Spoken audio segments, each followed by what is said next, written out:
Welcome to the WanderLearn Show. I'm your host, Francis Tapon. It's 11/11/2023, and I'm going to be doing something different on this particular episode because I'm doing a podcast swap where my episode appears on the Travel Tribe X podcast, and I'm going to be airing one of the Travel Tribe X podcasts on my podcast. Jordan will be interviewing me. He aired it on his podcast a little bit ago, a little while back, and I'm just going to be re-airing it. And he's going to be airing one of my podcasts on his podcast feed. If this is all very confusing to you, just sit back and enjoy and listen, because unless you subscribe to his show, you haven't heard this particular episode. And you might enjoy it because I start off talking about Djibouti, which is a tiny country in East Africa, and my failed attempt to climb up the tallest mountain there. Enjoy.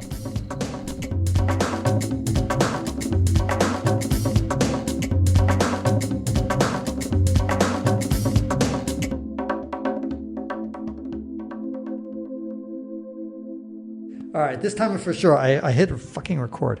All right, let's go. Salut. 你好 Aí, galera. Travel Tribe 欢迎来到 Travel Tribe Bem-vindo ao Travel Tribe. Bienvenue au podcast de Triple Trip. Welcome to the Travel Tribe Podcast. Every podcast should start with a mix of some Djibouti and some arrested abroad tales. We're not talking about my booty today. We're talking about your booty. I mean, Djibouti. Djibouti, yo booty, Djibouti. Tell us about this story. Yeah, so Djibouti is a tiny country in the east coast of Africa, or the east side of Africa. And I was trying to climb the tallest mountain of every African country. So I spent 5 years traveling to all 54 African countries, and I want to climb the tallest peak of every country. And Djibouti's peak is only about 2,000 meters tall. It's called Musa Ali. But at the summit, it has three countries that touch it. You have Ethiopia and Eritrea and Djibouti. And Eritrea doesn't like its neighbors effectively. Well, Sudan, it's okay. But the military of all three countries are around the mountain. So I tried from the Djibouti side, didn't do it. I could not try from the Eritrea side. So I tried to do it from the Ethiopian side. I initially got clearance to do it, but as I camped there overnight, next to the military, when I woke up the next morning, they said, sorry, we have to arrest you because we can't let you go any further. And so they detained me for like 6 hours just for having done it. And I never did get to climb that tallest mountain. In fact, there was 3 other countries in Africa I was not able to make to the tallest mountain: Sudan, Tunisia, and Eritrea.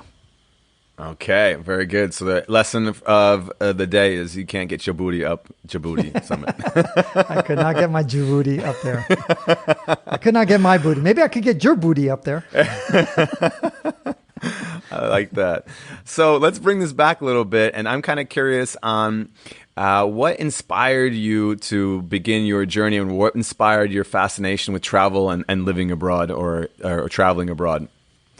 My parents, effectively, because I have a foot in 4 continents. My father's French. My mom is from Chile. I was born in San Francisco, California, so North America, and then my wife is from Africa. So 4 continents. I have 3 passports. And as a result, I was kind of born to travel. And as a result, that's, I think, what kind of got me into it. And both my parents were somewhat adventurous, especially my dad. And I think that kind of just somehow rubbed off on me. And so following, for example, college, while most people were following the traditional route of working, did you also follow the same path, or did you just go abroad right away? So after college, you're right. I did go work in Latin America. I stayed in Caracas for several months. I was in Argentina. Anyway, a lot of Latin America. And as a result, that was unusual at my time, back in the 1990s when I graduated college. Mm-hmm. And nowadays, not so exotic. But I think that's what helped me get into Harvard Business School, because they say, wow, this is interesting. Such a young punk who's getting all this international experience. That's cool. Yeah. And so while you were living in Latin America, what kind of inspired you to go back and go to business school? I was looking for a way to do some startups in Silicon Valley because I was very much interested in robotics. And I had a degree in religion from Amherst College, and I knew that wasn't going to cut it. I needed an MBA to have a little bit more credibility. And so I said, okay, I'll get some business experience in Latin America, and that will help me go. And so that's why I went to Harvard and got my MBA. And then all of a sudden I had credibility. Now that everybody took me seriously. It's nice how an MBA, a document just gets you that credibility. Silly but true. Yeah, I actually did a really fun MBA program as well. It's called the Global MBA, and what happens is there's 4 partnering universities from 4 different countries. So there's Germany, Poland, China, and Florida. And so each university gives 10 students. So there's 10 Chinese, 10 Americans, 10 Polish, and 10 Germans. And you rotate each semester throughout your program. And of course, they put you in multicultural teams all the time to kind of show you the differences culturally, and you have to learn how to work with Chinese and learn how to work with the highly efficient Germans and with the overconfident Americans. So it was also a great experience, and also to each country we went to, we learned about the business culture there. So, for example, when we were in Florida, we went to an Anheuser-Busch factory and PGA tours. When we were in Germany, we went to Evonik and DHL and BMW. So it was a really cool way to build credibility, I guess, and also get to travel at the same time.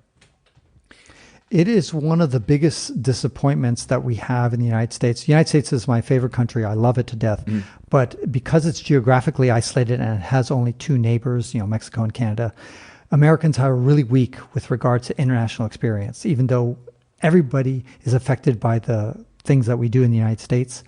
And yet the U.S. citizens themselves are poorly traveled and have very little cultural sensitivity outside of the United States. So I think it's paramount for people to do programs like you did. I know Thunderbird, which is a MBA program, I think in Arizona, they also have a very strong international focus, and I think it's getting more and more. But whether you go to MBA school or not, or a business school or not, doesn't matter.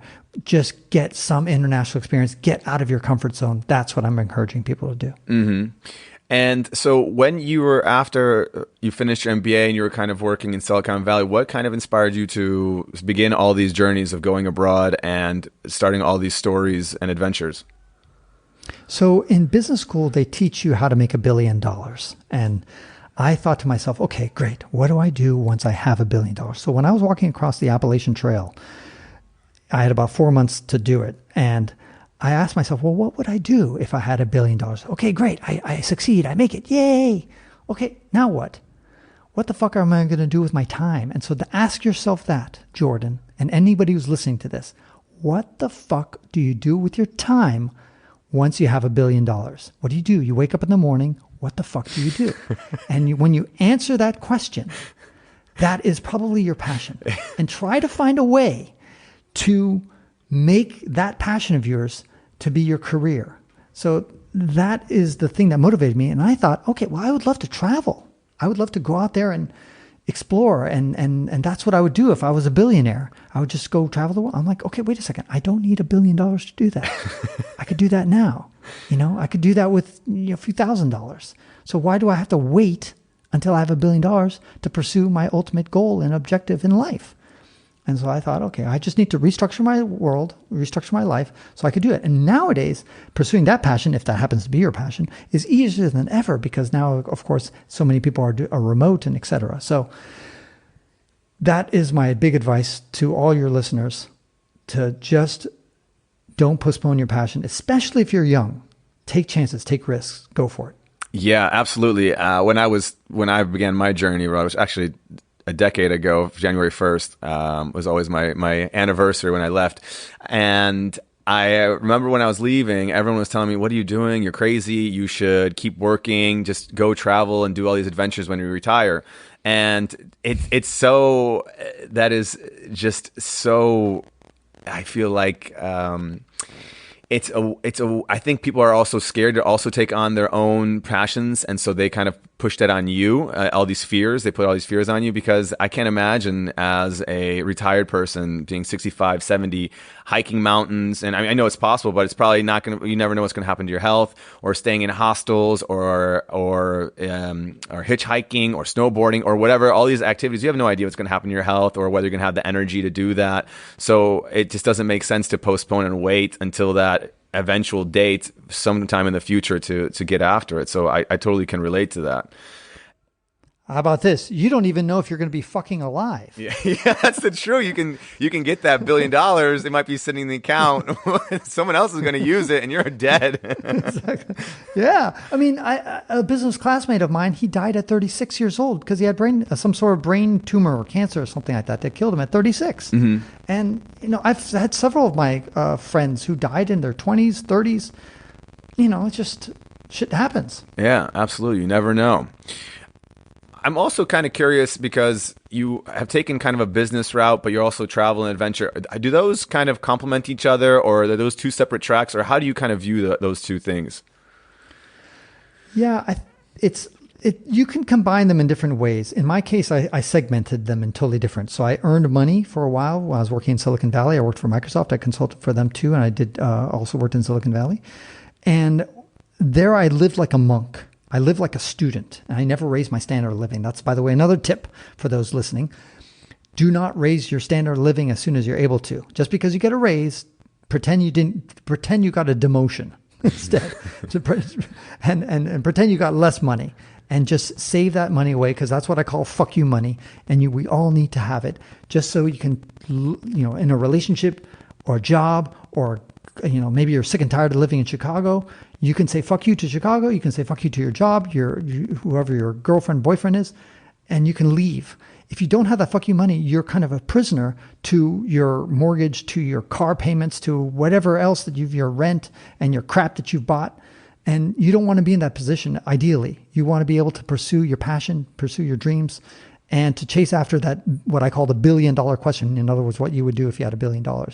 And if you strangled yourself, inhibited yourself by living beyond your means, or at least at your means, you're not going to have that flexibility. So live below your means, and that way you can have that maximum flexibility. Mm-hmm.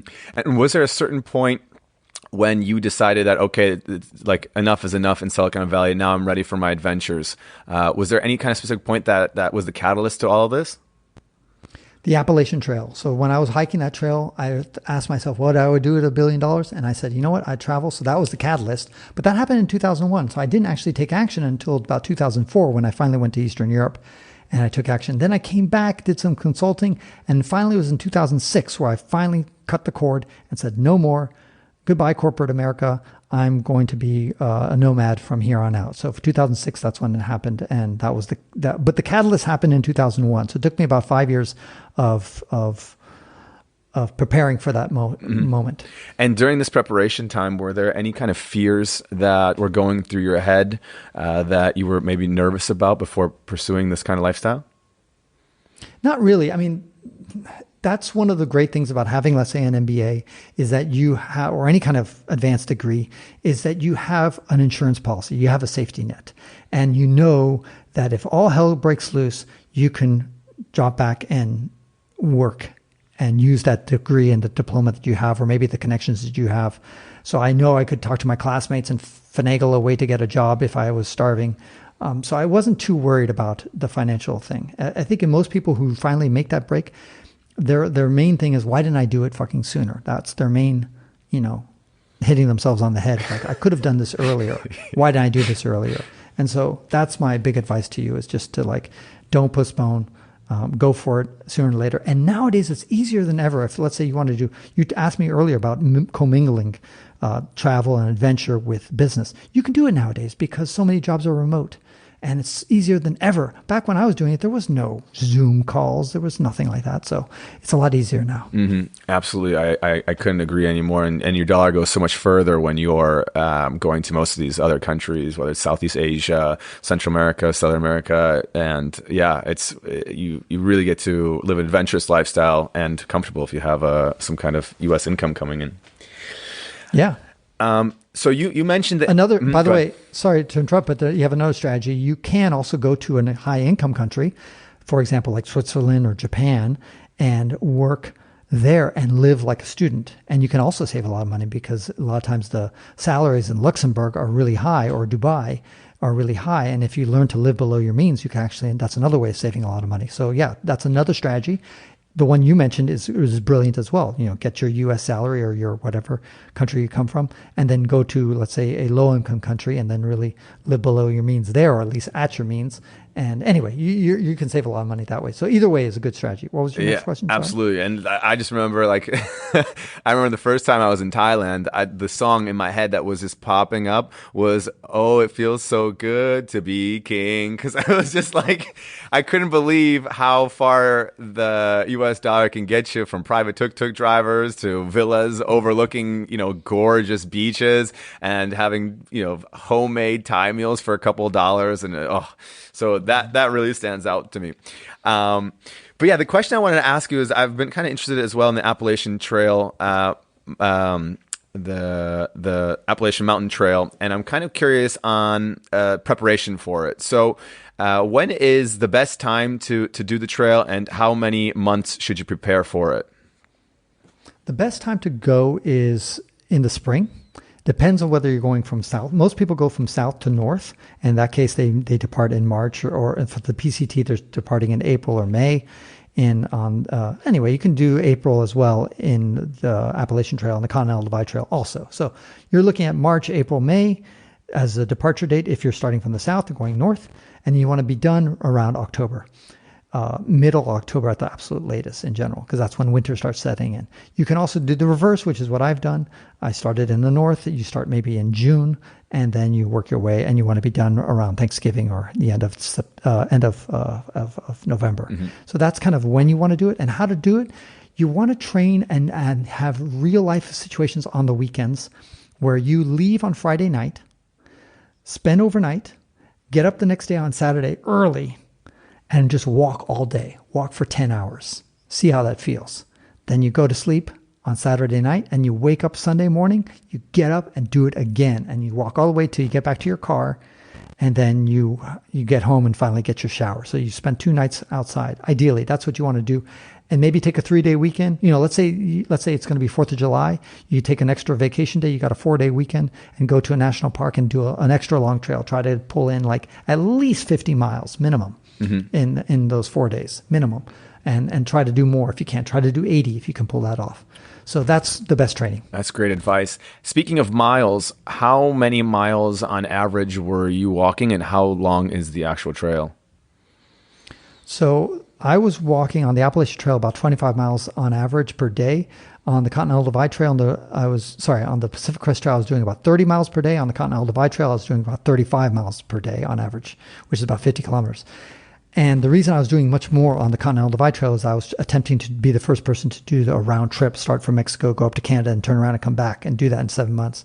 So I had to go at a faster pace. And what I mean by faster pace, that's more miles per day. That meant more hours of hiking. I'm not hiking any faster. In all 3 trails, I was hiking about 3 miles an hour, about 5 kilometers an hour. And so the pace wasn't changing. It's just the amount of hours you put in. So you got to get up at the crack of dawn and go all the way till sunset, which sometimes could be like 8 p.m. or 9 p.m. at night in some cases, depending on how much daylight you have. And I didn't like to hike too much at night. So that's the kind of the distances that you would want to do. But you can definitely get away on the Appalachian Trail. You can get away as little as 15 miles per day. That's totally fine. That's totally doable too. Mm-hmm. And regarding preparation for the trail, what are you bringing with you, and what about food and water? So you want to bring as little as possible. I had about 3 kilograms or about 6 pounds of gear. I was very meticulous at just being the bare minimum. As far as food and water, you're going to try to resupply roughly every 4 days or so. And in some cases, that means going to a grocery store that's near the trail. You might have to hitchhike down to get to the grocery store and hitchhike back to the point where you got off the trail to resupply. And you want to sometimes ship yourself a box. So before you leave on the trip, you might have a box of dehydrated food that you're gonna have somebody, maybe your mom or your friend, who's going to mail that package, so that it's waiting general delivery at a post office somewhere near the trail, and you go pick up that package, and then there's all your food. Because some places on the trail don't have a very good store. They might have just the equivalent of a convenience store, 7-Eleven or something like that, and you're not going to be able to get very good nutritious food there. And so you're going to want to mail yourself your own package. So it depends on your different strategies. But that's the general idea of how you resupply. As far as water is concerned, there's plenty of water usually on most of the trail, except for the 1,000 kilometers or 700 miles of desert you're going to have to go through in California and let's say New Mexico if you're doing the CDT. And there's known water caches or known water places along the way, but you have to just plan your day out. And there you have to carry a lot more water. Mm-hmm. That's the only challenge. Mm-hmm. But most places you're fine. And yeah, you probably want to have a way to purify the water as well. Okay, very good. And you had mentioned trail angels earlier when we were spoken. What are these trail angels? Trail angels are these wonderful people who want to support the dirty, smelly hikers that are out there. And you'll bring random things. They'll might deposit jugs of water in the middle of the desert. They might put underneath the trees some Coca-Colas and Pepsis and things like that, just as a gift, anonymous completely. Others will pick you up as a hitchhiker and they'll invite you back to their house, and then they'll let you shower and do your laundry and sleep in a real bed, just stuff like that. And all those people are trail angels. And they're fabulous. They're all over the trail, and they're all over the world too. I mean, they're not limited to the United States. All over the planet, whether you're in Iran or whether you're in Africa, you're going to meet people who are going to help you along the way. And you're going to find many more people. The world's a lot safer place than the media lets you think. Mm-hmm. And you have not only walked the Appalachian Trail, but you've also walked across America? Well, north and south, I have. I've never gone east to west. East to west is kind of boring because most of America, if anybody's looked at a map, the mountains there are three mountain ranges: the Sierra and the Cascades, which is along the California, Oregon, Washington border, and then you have the Rocky Mountains, and of course the Appalachian Trail. So those are the more interesting. I like to walk up and down mountains. So I went across America 4 times, if you count north to south cutting across, and if you count the Appalachian Trail as one of those times, because you're starting up in Maine and you're ending down in Georgia. So that's almost across America in that sense. Again, north to south, but never east to west. People do that. I just don't see the appeal of walking across Nebraska. It just I don't see the appeal of driving through it, so walking through it sounds like a nightmare. Oh my God. That's funny. So you had a lot of journeys in America, and then you also had a lot of journeys in Africa. What got you interested in hiking in Africa? So I had never been to the African continent before. At that point, I had been to, about 70-something countries. Now I've been to 125 countries. But Africa, prior to going there, I'd never been to the continent. And I just wanted to go to every single country.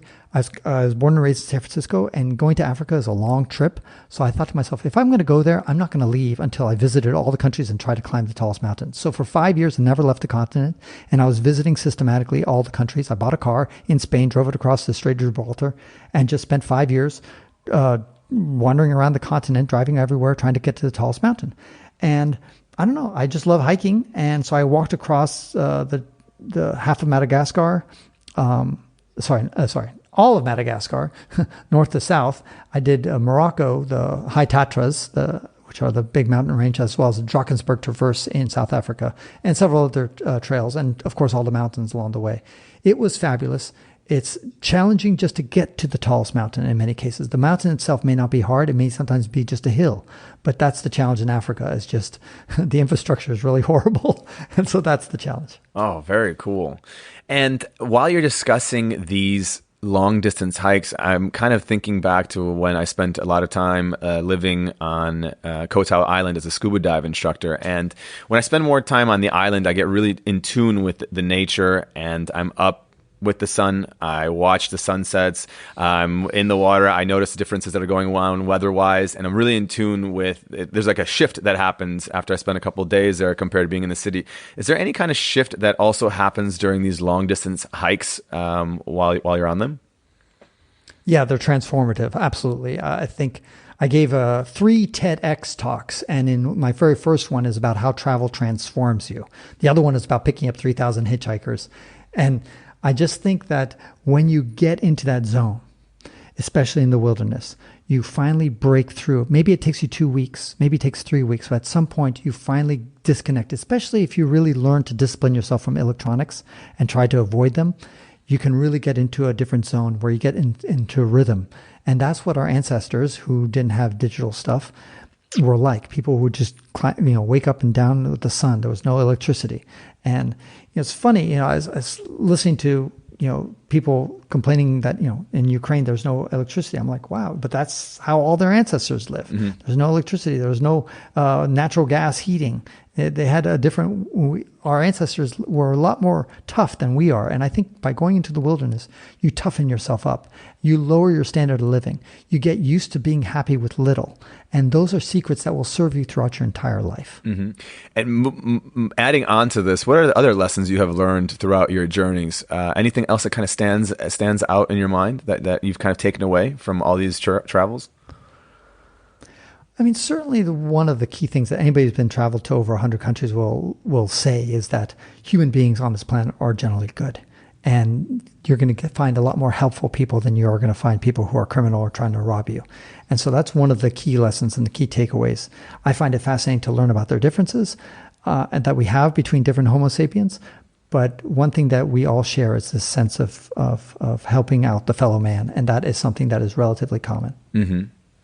Yeah, I like that. I also find the same kind of conclusion as well in my head, that most people generally, especially when you go out from condensed cities, I feel like in the cities, people it's kind of a rat race and people are fighting or competing for limited resources.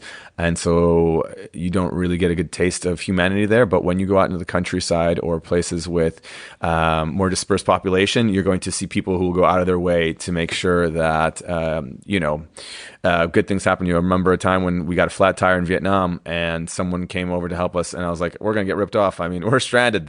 We have no other option. They could say $1 or $1,000, and we're going to have to pay it because we have no other way to get out of here. And, they charged us what seemed like a local price because only a couple of dollars to fix a tire.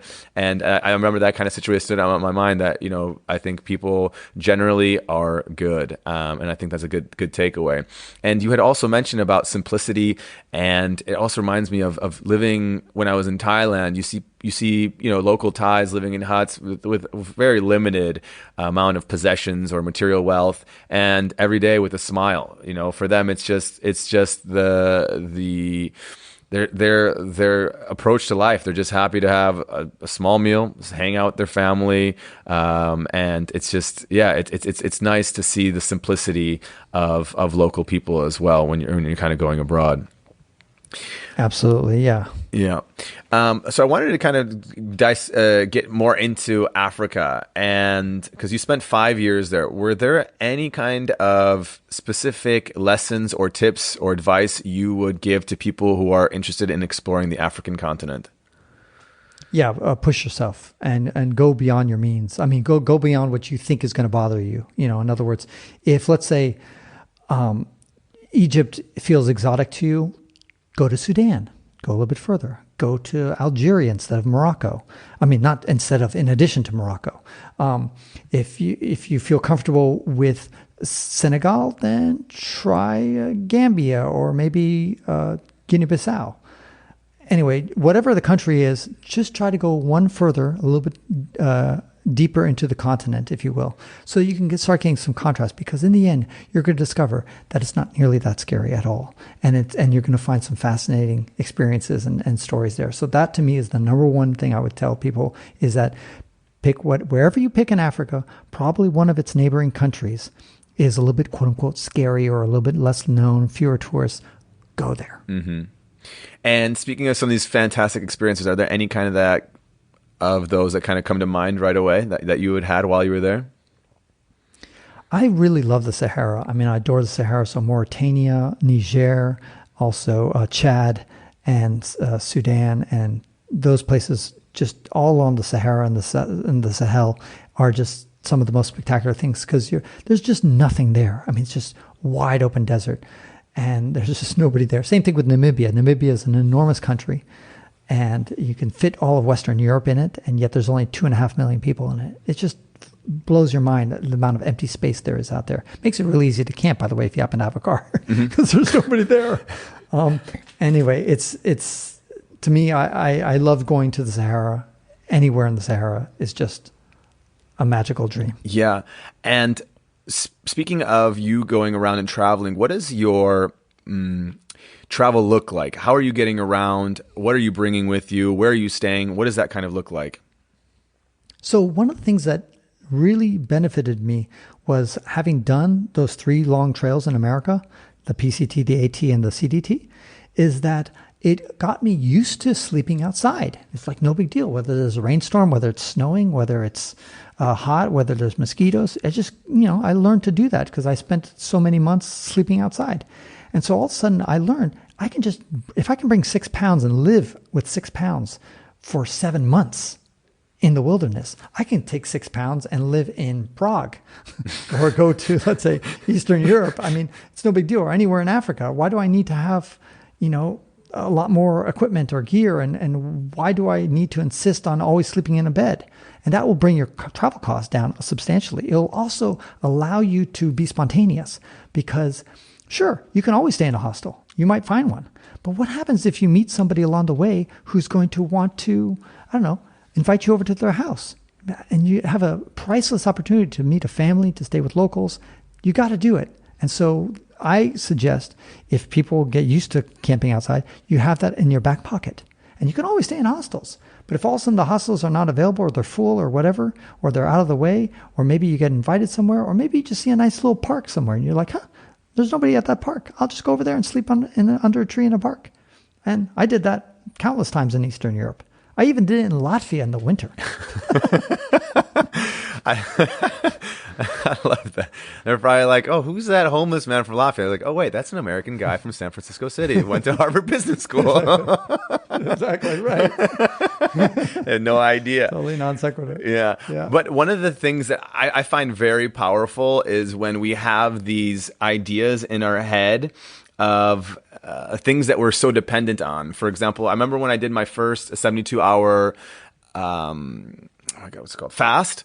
When I didn't eat for 3 days, I did a water fast, and I was like, wow, mind blown. I thought that you have to eat 3 times a day or 4 times a day, and all of a sudden, this dependency on food was no longer a thing in my head. Where I was like, oh my god, I'm going to die if I don't eat today because I've already done 3 days. It's totally fine.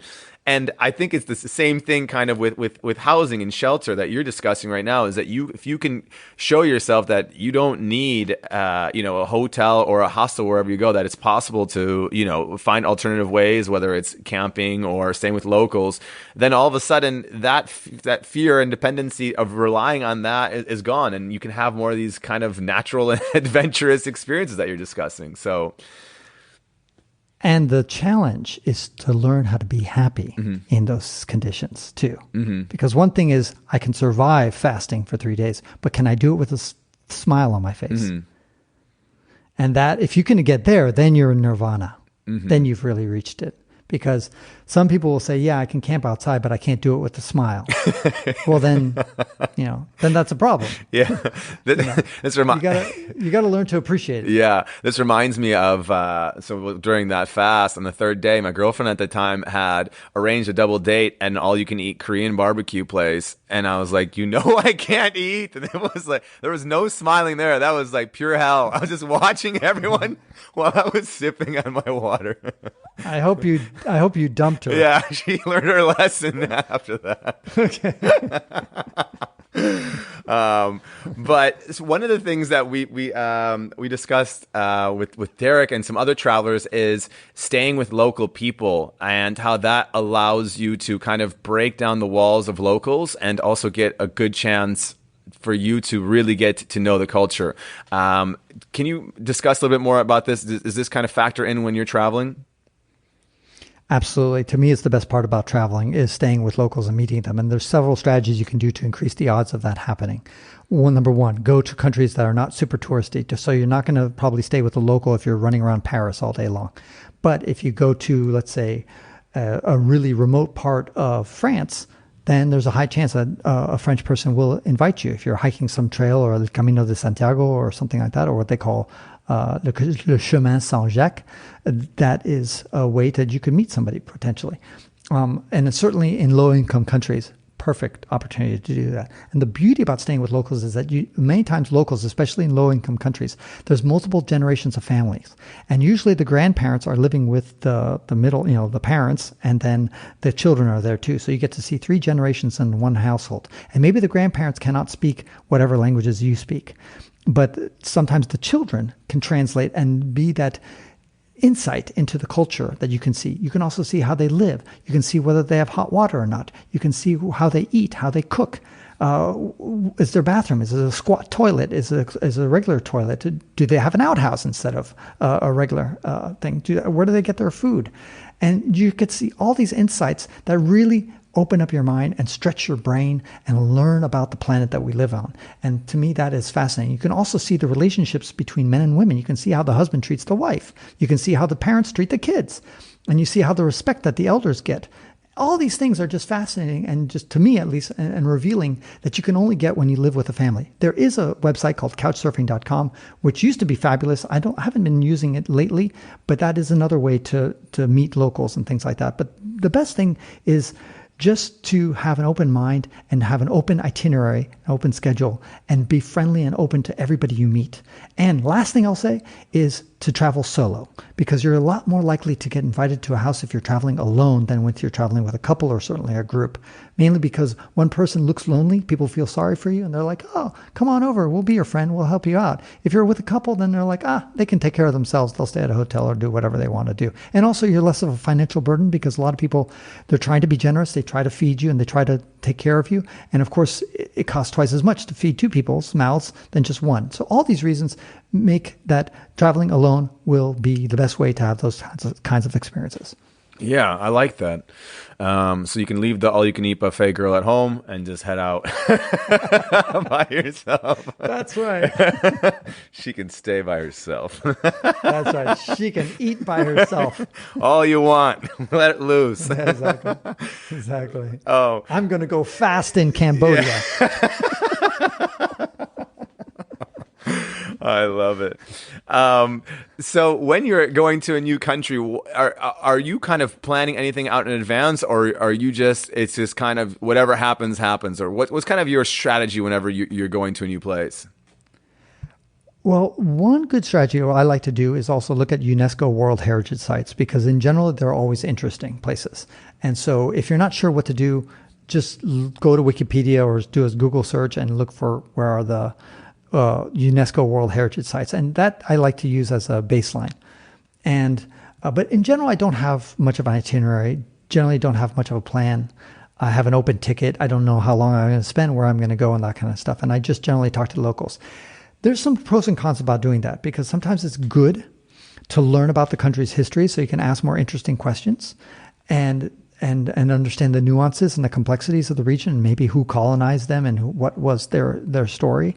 But I also really like to go there sometimes without knowing anything and just letting the locals teach me about their history, because oftentimes their history is very biased. Whatever they're going to teach you, it's not be the same history that you read in Wikipedia, which is a little bit, generally less biased. But it's still fascinating to hear the myths that they have. And by the way, all countries have myths. The United States has so many myths about their founding and about the founding fathers and Lincoln and the slavery and all sorts of stuff that we have. These myths that we have that we perpetuate. So if you talk to anybody in the United States, you're going to hear those myths. But then you might, and the same thing when you go to Russia, when you go to China, when you go to any country in the world, Chile, whatever, you're going to hear their stories, and that's interesting in its own right. So sometimes it's fun just to go there and have a blank slate and not even know what you're going to see or do. Mm-hmm. I love that. Mm-hmm.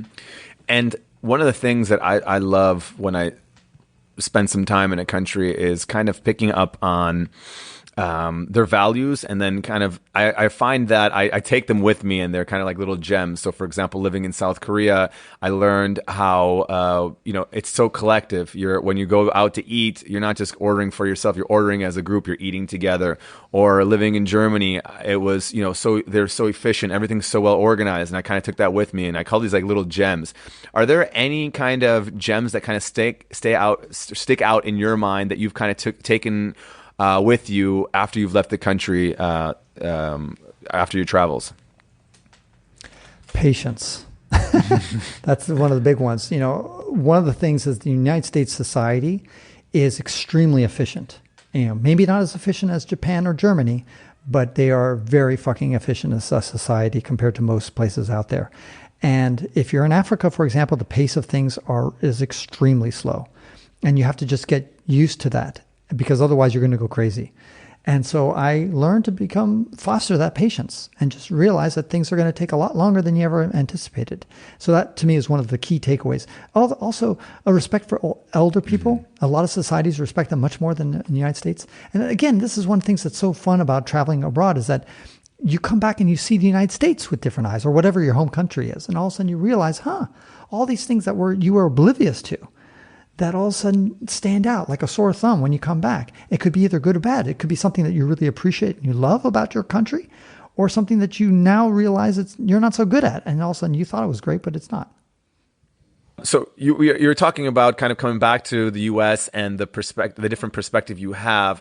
I also find that whenever I come back, especially from a longer trip, that I come back a different new person. I feel like I've shed some kind of skin and I come back with a new perspective, new vision. Like it's so different when I come back to kind of compare to I think like the old former shelf that had left. And I really always find that fascinating that each time I come back, I have that same kind of reflective time period when I'm walking through the airport. I'm like, wow, this is like something completely different. Anyways, we talked a little bit about Africa. Were there any kind of horror stories that you had, or any kind of misfortunes or things that occurred during your travels? I did have some challenges, nothing horrible. I mean, I guess the worst thing that happened was when I was in Cameroon, I got strangled in an alleyway, and I nearly strangled to death. I've never noticed this. Jordan, what do you think happens do you think you can scream when you're getting strangled? I'm assuming not. Yeah, but the funny thing is I never thought about that. I always just thought, somebody's going to strangle me, I can scream. Mm-hmm. You can't. Yeah. They're literally like, you need breath in order to scream. Yeah. It's just a simple thing, and nobody had ever strangled me in my life. And I discovered that when this guy was strangling me, and another guy started ripping off my, the wallet that I have, which only had like $20 in it. And they tried to get my cell phone, and they kept strangling me because I wouldn't give up my cell phone, because either I had to give up the cell phone, or I had to hold on to the cell phone, and then they would continue strangling me, the dude coming from behind. So that was an unpleasant experience. But I mean, that's about where I did have malaria 6 times. I guess that's also unpleasant. I did almost die. I had a fever that was incredibly high. I had to be hospitalized like 3 different times for those 6 different malaria problems. But again, luckily I didn't die then either. I was uncomfortably cold, uncomfortably hot in many places in Africa. Cold because I was hiking the tallest mountain of every African country, and so sometimes I'd get up high. I did lose my wife and brother in the tallest mountain of Chad. They slept overnight, and I thought they were going to be dead. Luckily, they survived. That's another long story. But anyway, yes, misfortunes. But overall, if you think about spending 5 years to all 54 African countries, I think if you spent 5 years driving all around North America, shit would happen there too. Oh, of course. Absolutely. Absolutely. And especially in those kind of situations where it's not this kind of safe setting where you're back home. I always think about it this way: when you're back home and you're working, I feel like the variance is very low of what's happening. You might get a flat tire and you think, oh, this is terrible. Like I'm having a really low time period. But I think when you're traveling, the highs are so much higher. You're hiking and some locals invite you over to drink some makgeolli with them, or you find a nice hidden little cafe or restaurant, or who knows what happens. But the highs are somewhere, or you experience some kind of festival or holiday, but the lows are so much lower, right? So I find that variance is much more extreme. But I think for me, it makes me feel alive. So I like that. That's right. And I think what happens is, we talked earlier about my long distance travels, hiking, when I went hiking for months. And I think, again, what happens is that you have many more challenging and low situations there. Mosquitoes, incredible heat, incredible cold, crossing rivers, getting wet, rainstorms, sleeping when your tent gets blown away or whatever. All sorts of challenges that you face. And assuming you actually, live through them and you're doing okay, and you can do it kind of with a smile, ideally with a big smile, but that's superhuman to get there. But the point is that once you've done that, then you look back and you say, wow, compared to all the other shit I've gone through when I was hiking, whatever I'm suffering right now in Tunisia is nothing, right? And whatever I'm suffering in Chicago is nothing compared to some of the challenges I faced when I was up in a mountain and it was snowing and cold and I was shivering. This is a lot easier. And so I think one of the challenges is by going to travel, you might put yourself in uncomfortable situations, and that's good. Because like you said, it's going to make you alive and it's going to make you appreciate the good moments more. As an aside, I'm going to go off on a tangent here because I was a religion major, and a lot of people talk about heaven. And heaven, I always ask them, what do you think heaven is? Oh, it's just like wonderful music and stuff like that. But, I tell them, I don't think there's really a difference between heaven and hell. Because in heaven, things are perfect all the time. You eventually get normalized to that, and just that becomes normal. In hell, you're burning all the time, you're suffering all the time, but eventually you're going to get used to that too. So you need hell, you need a good to be able to, you need bad in order to know what's good. You need something that tastes terrible to know what tastes good. You need contrast in life. And so the more contrast you have, the more interesting your life can be. Yeah, a relative reference point. I like that. Yeah, very good. So let's shift focus a little bit to the third foot you have a country, the third continent you have a foot in, which is Europe. And you've written a book about Eastern Europe. What got you interested and inspired by exploring Eastern Europe? I called the book The Hidden Europe, What Eastern Europeans Can Teach Us. And I find it fascinating that so many people, when they talk about Europe, they're really just talking about Western Europe. They've largely, even today in 2023, they've largely ignored Eastern Europe. A lot of people don't really know much about Belarus. Many people haven't gone to Moldova or Ukraine or even like Serbia or Kosovo or some people haven't even visited Croatia and Montenegro, which are fabulous, or Albania. And then I know your family's from Poland, which is also some places. A lot of people haven't even gone there. And to me, that drew me into it. And I started realizing, wow, it's basically a lot like Western Europe for half the price. So it's great. Absolutely. I really enjoy Eastern Europe too. I spent some time traveling and living in Eastern Europe, and I call them hidden gems living out here. So whether it's the beautiful town of Krakow that always kind of takes my breath away, or snowboarding in the, Jasna, Tatras. Yeah, it's Tatra Mountains that I really, really like for a quarter or half the price of what it would cost to be in the Rocky Mountains. I remember once looking at the price, I was like, one lift ticket in the Rocky Mountains is a week pass over there. And so you have all these places that are still kind of a little bit untouched, So I completely, I really find it fascinating that you've kind of have explored them and written a book about them as well. Yes. Yeah. So I wrote a book and I had 25 chapters, 25 countries. I defined Eastern Europe very broadly. And it was fascinating, of course, because many Eastern Europeans don't want to admit that they're from Eastern Europe. They always say that they're not in Eastern Europe. Polish people will never say they're in Eastern Europe. People from Czechia, that's Eastern Europe. Hungary, Central Europe. Even people from Estonia, they'll say, we're not Eastern Europe, we're Northern Europe. People from the Balkans, they'll all say they're Southern Europe. I mean, the only people who admit that they're in Eastern Europe are probably the Belarusians, maybe the Russians, and maybe and of course the Ukrainians. That's about it. Mm-hmm. Everybody else denies that they're in Eastern Europe. And were there any kind of spots, any of these hidden gems during your travels that really kind of stand out in your mind? Kotor, Montenegro, Kotor. You got to go there. A lot of people go to Dubrovnik and they never bother to go about 2 hours south into Dubrovnik is in Croatia, but just near the Montenegrin border, you go to Kotor. It is absolutely fabulous. It's the southernmost fjords in Eastern Europe, and it is, imagine these tall mountains that are 1,000 meters tall, 3,000 feet, and then there's this enormous bay around it, and these old Venetian towns that are all walkable. Just a dream paradise, and just amazing. And more people don't go there. Wow, it looks really lovely. I'll have to add that to my list of places to go. For sure. And so while you visit all these places, what made you decide to finally write a book about it? What got you interested in writing? So I was hiking the Appalachian Trail, and I asked myself what I would do if I had all the money in the world. And I thought, well, I would just travel the world, and I would like to write about it, because I like to write. And so I thought, okay, well, maybe I can write books that pay. So my first book was called Hike Your Own Hike, 7 Life Lessons from Backpacking Across America. And then my second book was The Hidden Europe, What Eastern Europeans Can Teach Us. And now I'm writing my third book, which is called The Unseen Africa, about my 8 years in Africa, effectively. So that's what I like to do. I just love to distill some of the best travel stories and the best travel facts into a dense little volume of information. And I love to do that. Mm-hmm. And what does your writing process look like? Is there any kind of certain structure that goes about writing your stories? I wish. I have got a horrible fucking strategy and structure. I lack it. I should be whipped and flogged every day. I'm not. The problem is that I'm not desperate for money. And so as a result, I don't have this kind of looming thing like, shit, how am I going to pay next month's rent if I don't finish this fucking book?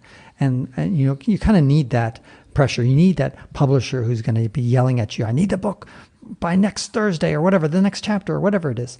So that's my problem. But having said that, I do have a little bit of structure. What I try to do is when I travel, I try to take as many notes, not as many notes, but to take some of the key takeaways, interesting things. And whenever I'm reading, and I do read a lot, I note any facts. So if I say, oh, I just learned an interesting fact about Tanzania that I didn't know, I'll put it in the chapter in my notes. So what happens is that if you do that after a couple of years, you've accumulated enough what I call the skeleton of the book. And already you have, like in my case, I already had like 200,000 words of quote unquote notes that I had. So that makes you feel better because you're not looking at a blank page, and it takes away that pressure. And then all you got to do then is kind of like create a story and a narrative around those facts, stories, anecdotes. Mm-hmm. And then do you work with publishers, or you self-publish? I self-published. My brother did 2 novels through traditional publishers. Here's the dirty secret about the publishing industry. Unless they're going to give you a 6-figure advance, it's really not worth going with a traditional publisher unless you have zero marketing skills. But if you have zero marketing skills, your book is not going to go anywhere anyway. And they're probably, so here's the dirty secret about publishers. If they're going to give you a 6-figure advance, they've already invested a lot in you. And so they're going to throw money after you, and they're going to give you a marketing budget and that kind of stuff. But still, they're probably not going to give you a book deal unless you already have quote unquote a platform, a lot of people. So if you're Joe Rogan and you've got a ton of podcast listeners, they're going to sign you a contract very easily because you know that Joe Rogan just needs to tell them, hey, I've got a new book out. It doesn't matter if it's just shit that he wrote while he was sitting on the toilet. His fans will buy it. They know there's a ready-made audience that they're going to sell at least 50,000 copies, and that's going to be profitable for them. But even if you write the most brilliant book since Shakespeare's plays, it doesn't matter if you don't have a marketing strategy and you don't have already a big marketing base. And so they want to see people who have thousands and thousands of followers, if not millions of followers, and already established before you've written the book. And it's very frustrating because you say to yourself, well, if I have millions of followers, why the fuck do I need you guys? I could just self-publish the book, and I don't need you assholes to take away and give me 10% of the book sales. You know, and that's what they do. They just give you a little piddly amount. So it's a strange industry. It's really not a good way to make money. Mm-hmm. Definitely not a good way to make money. Mm-hmm. You got to do it because you love it. And, yeah, I love it, unfortunately. Yeah, to share your journey. And that's kind of one of the reasons why I do this podcast. I really enjoy hearing people's stories. And, Perfect example. Mm-hmm. Everybody thinks you're making millions, Jordan, from this podcast, but this is costing you money and time, and you're getting jack diddly shit. That's true. That's true. And that's why the people listening to this podcast should send Jordan money. Do you have a Patreon? I do not, but I think I'm going to start one right now. Start one right now on this episode. And anybody's listening, send Jordan $1. Everybody listens, send just $2 a month. That's it. If everybody did that, you'd be golden. Yeah. And speaking of, how do you kind of financially support yourself? Are you also working, or you mostly seek alternative, or how are you kind of getting by financially when you travel? Very, very lucky that I had when I worked and I lived like a monk when I was working in Silicon Valley. So I was making a nice salary and I was living well below my lease. I was living like a student. I had a bicycle. I rented a room in a house for $600 next to Microsoft, and they were paying me $200,000 a year. So I saved up a ton of money. Then I invested it very well.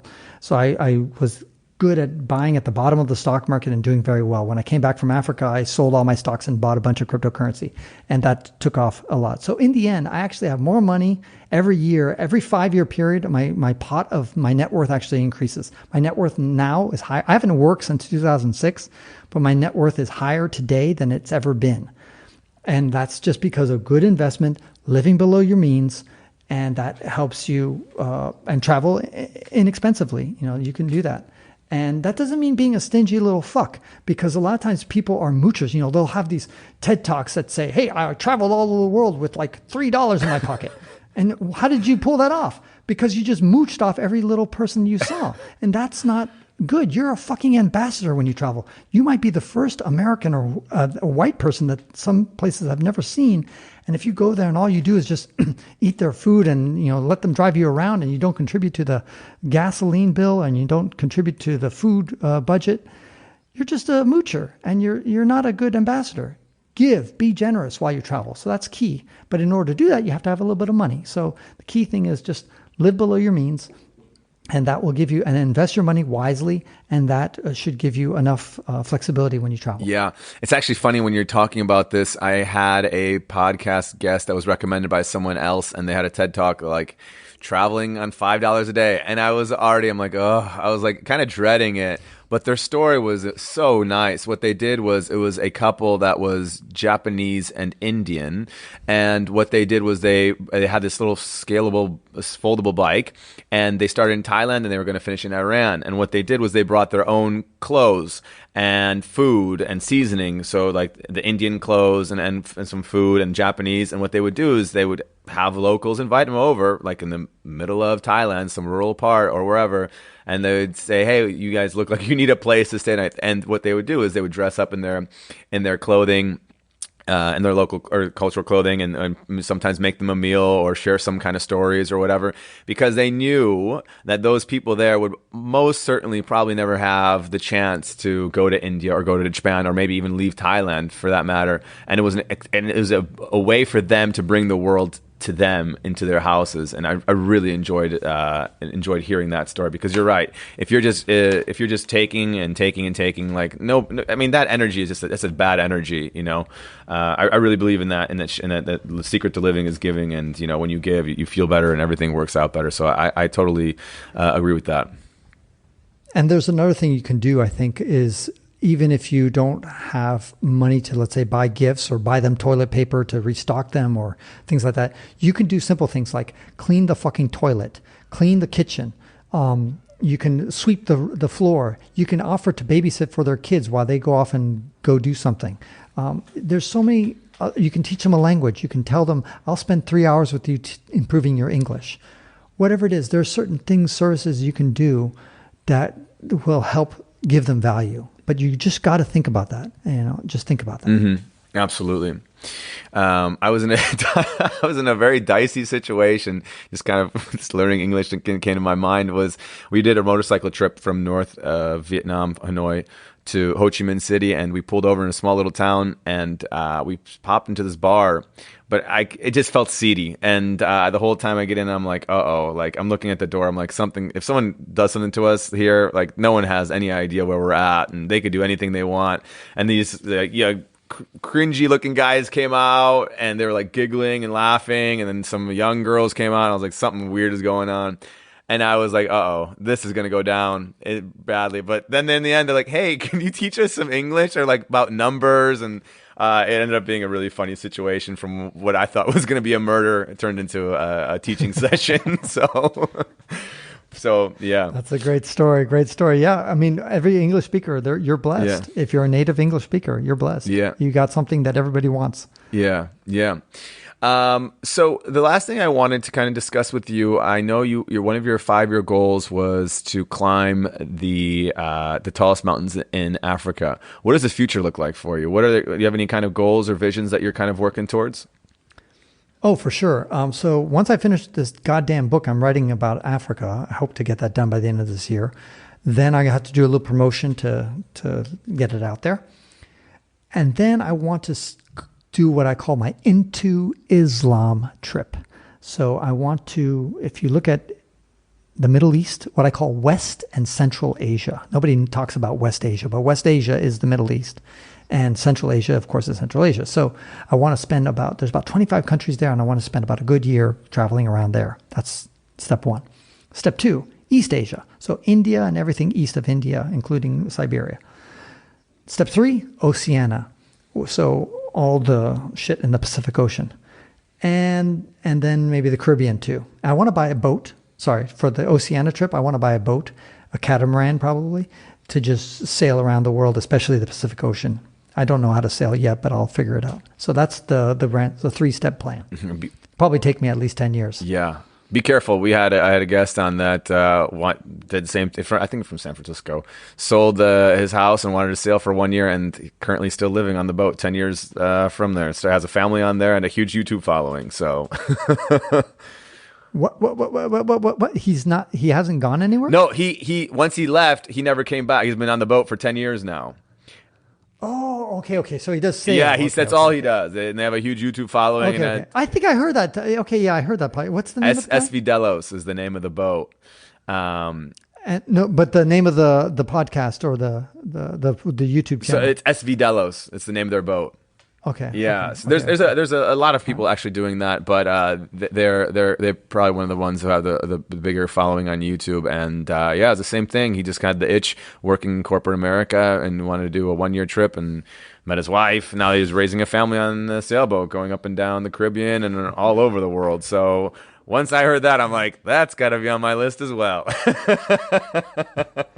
Poor Jordan. You're making your list longer and longer every damn interview. I'm like, Africa hiking. Now I was on the Appalachian Trail. So yeah. And I told you about Kotor, Montenegro. Yeah, that's 100%. I love places like that because I've never heard of that. And so I'm like, if someone's recommending who's been to a lot of places, a place like this, it's got to be good. So I'm going to add that to the list. Do you also have, I'm kind of curious, just as a side note, do you ever have a voice in your head that says, hey, I should move back and live a stable lifestyle? Or is it always kind of like, keep going? Yeah, keep going. Yeah. And the stable lifestyle is always going to be there for you. If you ever want it, it's always going to be there. The society is kind of geared to encourage you to do that. So if I ever, and I might get to that point, who knows? I might get to the point. But I find that when I want stability, all I need to do is slow down. So for example, I've been in Morocco for several months now. And so I feel like I'm pretty stable. I'm in the same apartment several months. I slowed down. I'm still in Africa, but whatever. And then eventually I get kind of ants in my pants and I say, okay, I'm going to go. Like for example, now I'm going to be going to Germany for 3 weeks. Then I go to Iceland for another 3 weeks. And then I'll probably come back to Morocco and then I might go to Canada after that. All right. But eventually I got to finish my book and then go to the Middle East and do that trip.